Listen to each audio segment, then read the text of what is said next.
Hi everybody and welcome to another video. My name is Richard Steiglitz, aka T101, and today I'm going to show you how to change the brake pads on an Aston Martin V8 Vantage. The process is the same for most Aston Martins. It's a Brembo caliper, pretty straightforward, only a few parts to worry about.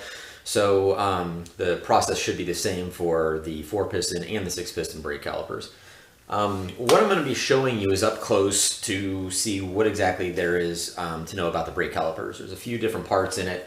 I did an overview of this in my first video for my website and my channel, just kind of doing an overview of the R4S pad, which is what I'm taking off. The R4S is Porterfield's street pad. I'm replacing with the R4, which is their track pad. So we'll go ahead and get started, make this nice and quick. So this is the brake caliper itself. You have the caliper, you have the bleeding nipple, you have 2 retention pins, you have a spring clip, and inside you have the brake pads. That's everything that's in there, so it's pretty straightforward. In order to remove the brake pads, you need a hammer and a, always messes up, a punch pin. I always get that wrong. You want to be careful about this because if this slips, it'll hit the caliper and take a little bit of paint off. So you just want to pop that through. When you do this, you want to be careful because the spring is highly sprung. So what I do is I just get the pins started. When this first pin comes out, this spring is gonna pop out pretty quickly. So what I end up doing is just getting the pin through, and then you can hold the spring clip down while you remove, and you can see how much it's already moving, while you remove the pin, the retention pin. And now you can take out the spring clip without it flying out. If you're not holding it down, I mean, you can see how straight it is now. If you're not holding it down, it's gonna fly out and it may hit something and damage something. So you do wanna be careful about that. So the second pin comes out nice and easy, and now there's nothing stopping you from pulling out the brake pads. With the brake pads themselves, what you'll wanna do is press them in. You can see it's already loose because I've done that. Press them into the caliper. There are pistons inside of here, thus the 4-piston brakes. You have 2 on each side. And you're pushing those back into the caliper to open up the space between the caliper and the rotor. When you do that, you can then pull out the brake pad. One thing you'll want to try to do is push in, and this is a good way to do it is using the pad itself, is push these pistons in as far as you can because your new pad is going to be a lot thicker than your old pad. So if we go ahead and do that, just sort of pushing it in. And you can hear the fluid groaning. There we go. And now it comes out. So pads all come a little bit differently. So you can see on the original pads that I'm pulling, well, they're not the original, they're the R4S pads that I'm pulling out. It has this backing plate. My new pads did not come with that. So I can actually transfer this backing plate over and it might help reduce noise. You can also put some anti-squeal on this. I'm not going to do it right now because I'm just showing the overview. If you want to use that, you can buy it at any parts store. But you have your backing plate on here and then you put it back in. And you can see that I pushed it back far enough to where the plate just slides right on in. When you do that, you've pretty much changed the pad. So then you can repeat it for the second side. So again, push it all the way back. At first it's a little slow, but it'll eventually kind of open up for you.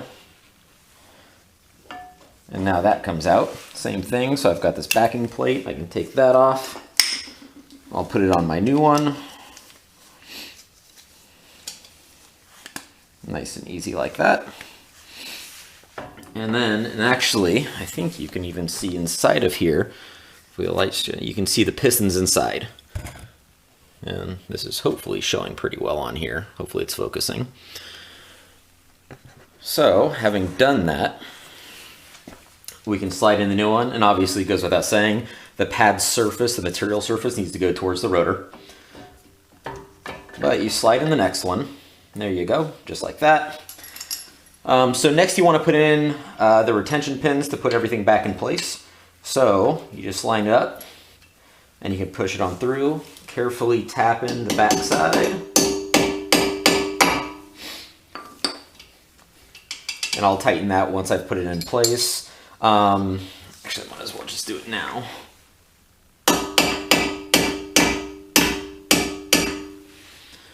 The spring clip, when you put it back in, you want to get it back.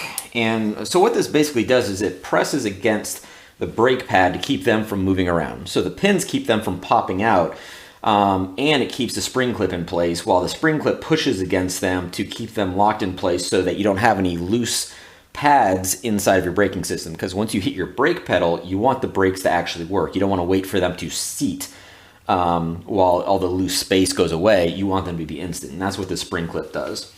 So you put that guy in there, hold it in place, and put in your second one. There we go. And that's it. So then you tap that one back in, like that. That one's in, that one's in, and now you're all set. That's the whole process for doing one of the brake calipers. So once you've done this, a very good practice is, after you've done all four corners, put your wheels back on. You tighten the lug nuts up enough to where they're actually, you're not going to be able to tighten them all the way unless you're using air tools. If you're using hand tools like you know, a socket and a ratchet, tighten them as much as you can while the wheels until the wheels are spinning. Once you set the car down off the jack stands, then you want to tighten them the rest of the way, all the way to spec. Before you drive the car, get in it and pump the brake pedal a few times. What you're doing, since when we installed the brake pad, you had to loosen it, you had to push those pistons back into the caliper in order to fit the new pad. What that's going to do is it's going to make it so that there's a gap between the pistons in the pad and the rotor. By pumping the brake pedal a few times, you're closing all those distances to put everything where it needs to be so that the brakes can function as they're supposed to. So once you've done that a few times, you'll notice that the brake pedal will change. It'll be a bit squishy at first because there's nothing pressing against the caliper pistons. Once you've done it a few times, everything will be in place, so the pedal should be a lot more firm. Before you go driving your car like normal, you need to do a bed-in. That's just weird. A bed-in process. Every manufacturer has a different process, but they're generally all sort of the same. It's along the lines of, you want to drive the car to about 80 miles an hour and hit the brakes pretty hard and control the car to a quick, not stop, but close to it. If you stop all the way, your pad material is going to basically create a spot on the rotor. We don't want to do that right now. What we want to do is do that hard stop because it'll heat up the pads, it'll transfer material onto the rotor, and that's what the bed-in process is. You do that a few times and you'll be fine before you stop all the way, you know, drive normally, because that'll allow the brake pads to cool off. And that's it. That's the whole process for changing out brake pads. It's, you know, 2 pins, a clip, a couple pads, and that's it per wheel. So you saw how quick that was. You can do this whole job in about an hour, start to finish, once you've done it once or twice and kind of get an idea for where everything goes. So if you have any questions, you can contact me directly, rich@redpants.lol, or you can do it through my website on the contact page, www.redpants.lol. Thanks.